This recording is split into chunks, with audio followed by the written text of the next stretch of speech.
اعوذ باللہ من الشیطان الرجیم بسم اللہ الرحمن الرحیم۔ ناظرین، میں ڈاکٹر فیصل عتیق آپ کی خدمت میں حاضر ہوں اور آپ میرا YouTube channel doctor Faisal Atiq official دیکھ رہے ہیں۔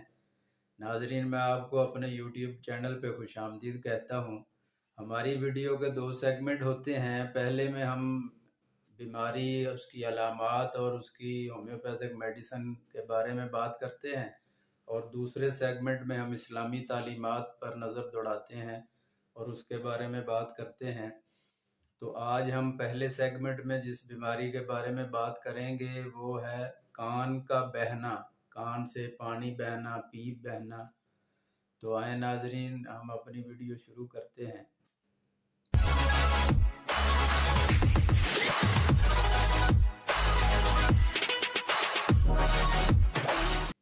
ناظرین، کان کا بہنا جو ہے یہ ایک مزاجی مرض ہے، اور اس کو ایسی دواؤں سے اس کو دبانے کہ بیرونی دوا سے اس کو دبا دینے کی بہت ہی خطرناک قسم کی علامات ظاہر ہونا شروع ہو جاتی ہیں۔ تو کوشش کرنی چاہیے کہ علامات، بیماری کی علامات کے مطابق ہی میڈیسن تجویز کی جائے، جس سے مریض بالکل صحت و تندرست ہو جائے اور اس کو بیماری ختم ہو جائے۔ تو ناظرین، اس کے لیے سب سے پہلے تو ایک ٹوٹکا آپ کو بتاتا ہوں، یہ آپ نوٹ فرما لیں کہ جس کا بھی کان کی کوئی بھی بیماری ہے، کان بہتا ہے یا کان میں درد ہے یا کان میں خارش ہے یا سائیں سائیں کی آوازیں آتی ہیں، تو ناظرین آپ روزانہ سوتے وقت ناف میں تیل لگائیں۔ اس سے انشاءاللہ کان کی ساری بیماریاں دور ہو جائیں گی۔ روزانہ رات سوتے وقت آپ ناف میں تیل لگانا مت بھولیں، تو اس سے کان کی کوئی بھی بیماری نہیں ہوگی۔ دوسرے نمبر پہ ناظرین، جو ہومیوپیتھک کی میڈیسن ہے بڑی اچھی ہے میڈیسن پلسا ٹیلا۔ یہ آپ نے 30 طاقت میں ناظرین آدھے کپ پانی میں 10 قطرے ڈال کر صبح دوپہر شام استعمال کرنے ہیں، تو انشاءاللہ یہ کان کا بہنا ٹھیک ہو جائے گا۔ اللہ تعالیٰ صحت و تندرستی عطا فرمائیں گے۔ اور اس کے ساتھ ناظرین، دوسرے سیگمنٹ میں آج ہم توحید کے بارے میں بات کریں گے کہ اللہ تعالیٰ کو اس کی ذات اور صفات کاملہ میں یکتا اور بے مثل ماننے کا نام توحید ہے۔ ایسی توحید صرف مذہب اسلام ہی میں پائی جاتی ہے۔ چنانچہ دنیا میں اسلام کے سوا جتنے مذاہب ہیں، یا تو ان میں سرے سے توحید ہے ہی نہیں، اور یا اگر ہے تو وہ بہت ناقص ہے۔ توحید کی قسمیں ہیں ناظرین۔ رسول اللہ صلی اللہ علیہ وسلم کے زمانہ میں رسالت میں یہی 3 قسم کے بڑے گروہ موجود تھے جو اپنی اختیار کردہ غلط راہ توحید کو اپنا دین و ایمان سمجھ رہے تھے۔ اسی لیے رب العزت نے ان سب غلط اعتقادوں کو جو مسئلہ توحید کے متعلق پیدا ہو سکتے تھے اور ہو چکے تھے، کافی طور پر تردید کی اور لوگوں کو توحید فی الذات، توحید فی الصفات اور توحید فی العبادات کی ایسی تعلیم دی جس سے اس کی خالص اور مکمل توحید کا مبارک اعتقاد ذہن نشین ہو گیا۔ تو ناظرین، پہلی قسم ہے توحید فی الذات۔ اللہ تعالیٰ کی ذات کو سب عیوب و نقائص سے خالی اور بے مثل ماننے کا نام توحید ذاتی ہے، کہ اللہ تعالیٰ کی ذات ہر قسم کے عیب سے بالکل پاک ہے۔ یہ اس کو توحید فی الذات کہتے ہیں۔ اور دوسرے نمبر پہ ناظرین توحید فی الصفات ہے۔ وہ تمام کمال کی صفتوں سے موصوف ہے، کوئی شے اس سے پوشیدہ نہیں ہے، بلکہ وہ دیکھتا ہے، سنتا ہے، کلام کرتا ہے، وہ زندہ ہے، تمام ممکنات اور مخلوقات پر اس کی پوری قدرت حاصل ہے۔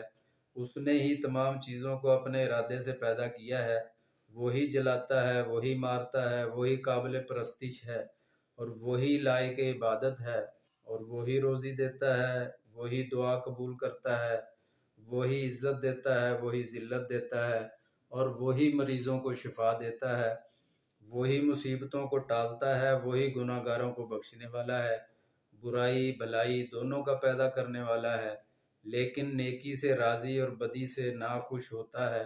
اس کا کوئی کام حکمت سے خالی نہیں، وہ عالم کی حفاظت سے تھکتا نہیں، نہ وہ سوتا ہے نہ وہ اونگتا ہے، اسی نے سب کو پیدا کیا ہے، وہی جب چاہے گا سب کو فنا کر دے گا، پھر سب قیامت کے دن پیدا کرے گا اور حساب کتاب لے گا، نیک بندوں کو جنت میں اور بدوں کو دوزخ میں داخل کرے گا۔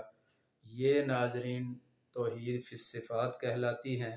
اور تیسرے نمبر پہ ناظرین توحید فی العبادات، باری تعالیٰ کی عبادت میں کسی کو شریک نہ کرنا، غیر اللہ میں کسی کی عبادت نہ کرنا، اور اس کے سوا کسی کے آگے نہ جھکنا، اور سجدہ نہ کرنا، اور کسی کی تسبیح و تحمید نہ پڑھنا، یہ توحید فی العبادت ہے۔